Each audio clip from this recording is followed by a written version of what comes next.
Hey, let's take a look at all the news going on in comics right now. There's not a lot of news. I said earlier, I think in the week, that this would be a big news week. It's Thursday now. We're not getting that. So either we're in for a big afternoon and a surprising Friday, or I was way off. It happens. But let's talk about the news stories that are hitting and what they mean, including a woman who made a giant Thanos out of yarn. So yeah, we're going to cover that.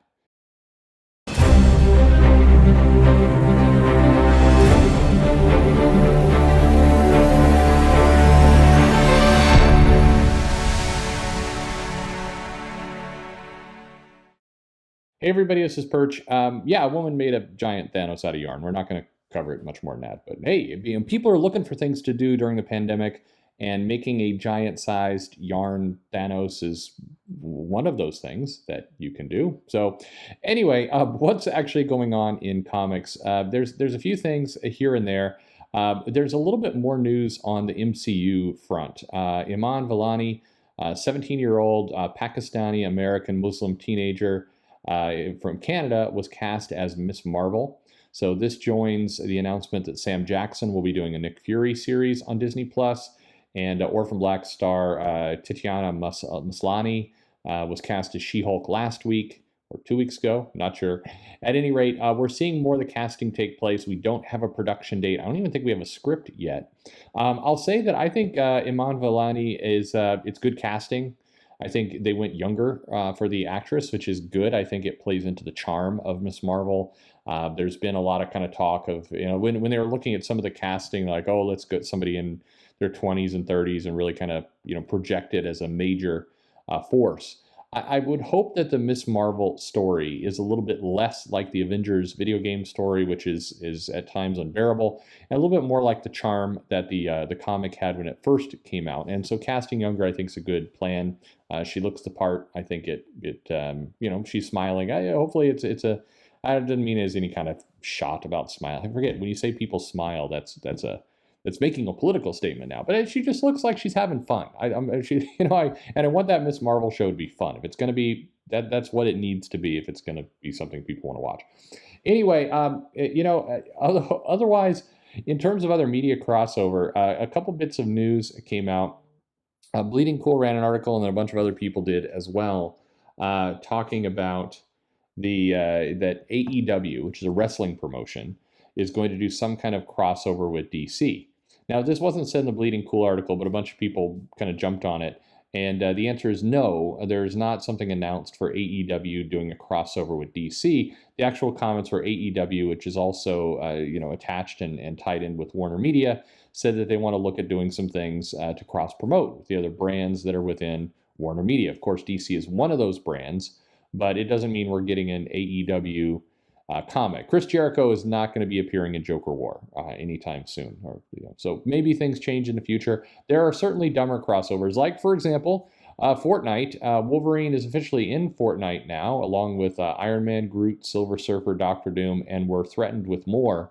So if you are a Fortnite fan and you've been excited to play Marvel characters, good for you. Otherwise, you can also check out, they're doing little comic bits. There's a Greg Land, Donny Cates Fortnite short story that came out this week. It is these things never feel good and organic. I'd like to meet the person who's really excited about this in terms of the comic crossover.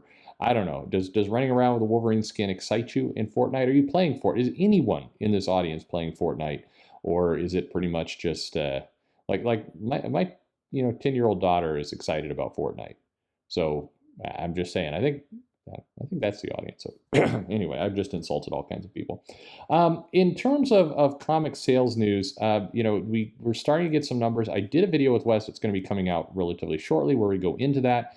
But in terms of actually the news with it, pretty much no surprises. Venom, Thor are leading the charge. Donny Cates is pretty much holding up the top end of Marvel. And then you have your typical kind of Nick Spencer Spider-Man. You have Jonathan Hickman X-Men. What is interesting to note is that the other X-Men titles, once you get past X-Men and then you get past Wolverine, you start to get a pretty steep drop where the other titles come in. And it's the halo of kind of this X universe is not extending. Now, obviously, Marvel's looking to change that with Ten of Swords, and I'm sure they will. But, I think it's I don't know. I think that there's some dark clouds on the horizon. Marvel's going to need to trim that line a bit, or be comfortable that you're going to have a bunch of comics in there, kind of coming in at that 40,000 or lower kind of range. So I think that it's interesting to look at the sales numbers, what's working, what's not. Obviously, the sales numbers are completely all over the place since DC is no longer a part of them, and they're kind of amalgamating a bunch of retailer things. But I'll talk about this on Thinking Critical. You should head over there. It's a really great channel. Lots of good stuff there. So you want to check that discussion out over there. I think they'll probably be out in a day or two. Over on his channel, we'll go into some depth. But the other interesting story is on the indie level, we're seeing a lot of comics grow. So Something is Killing the Children officially is selling more at issue 11 than it was selling at issue 1.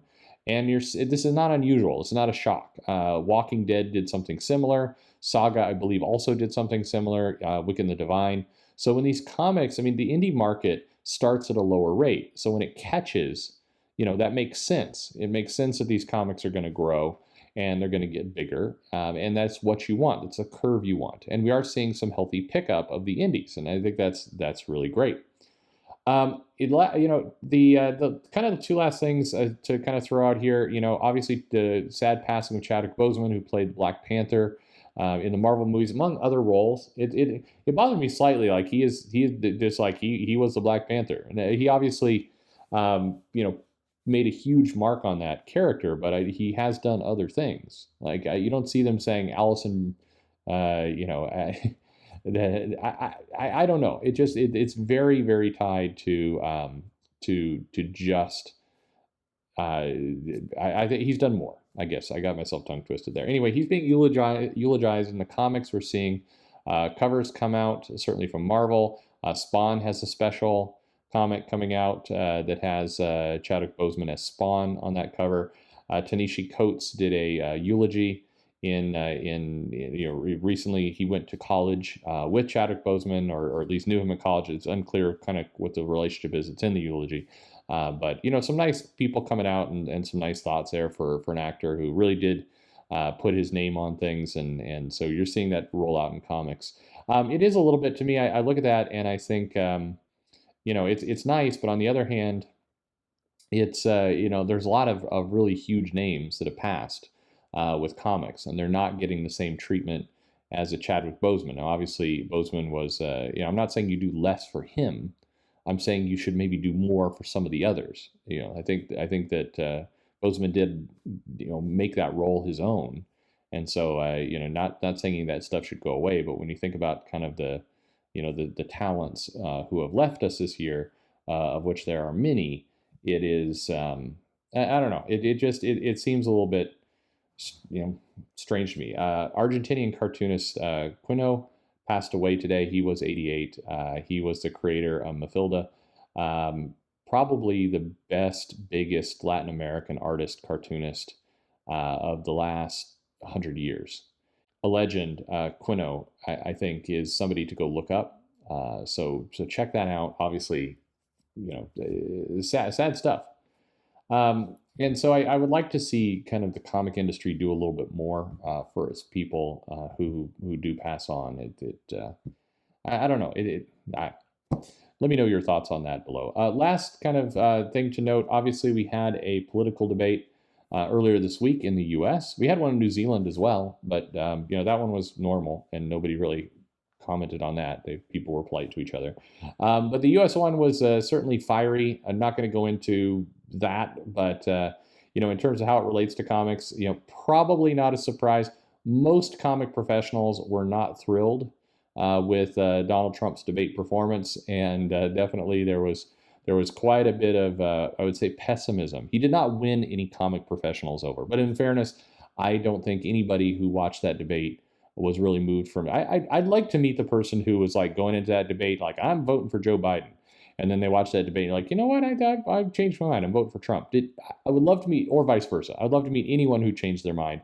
But certainly within the world of comics, no minds seem to be changed. And so that's just going to be fun for the next 6 weeks to see all that rolling out. I think we also have a Savage Dragon endorsement cover coming out in a month where Savage Dragon is endorsing two candidates. I'm not sure precisely who they are from these drawings, but in theory, this is supposed to be Joe Biden and Kamala Harris. But it's slightly hard to tell. No shade. It just not the best. I think Eric Larson's endorsement of Barack Obama in Savage Dragon several years ago was a pretty solid cover. Definitely looked like Obama. And so by the way, just as for what it's worth, especially at the indie level, like at a Savage Dragon, I mean, I think the comic creators should be free to endorse whoever they want. I think that it's their comic book, it's their bit, it's an indie comic. Why stop that? I don't think there's anything wrong with them doing stuff like this. It's an indie book. I think it gets more complicated when it's a mass market book for Marvel and DC, and they're working on properties that are not their own. It's where these political statements, I think, are a bad idea. But when it's their indie comic, I mean, it's their show, it's their game, so they can do what they want. But anyway, it's a handful of little things being discussed and going on with the internet today. Hope you are having a great week. If you have any thoughts on any of the above stories, comments, please leave a comment below. Like, subscribe, click the bell for notifications. But most importantly, thanks for listening.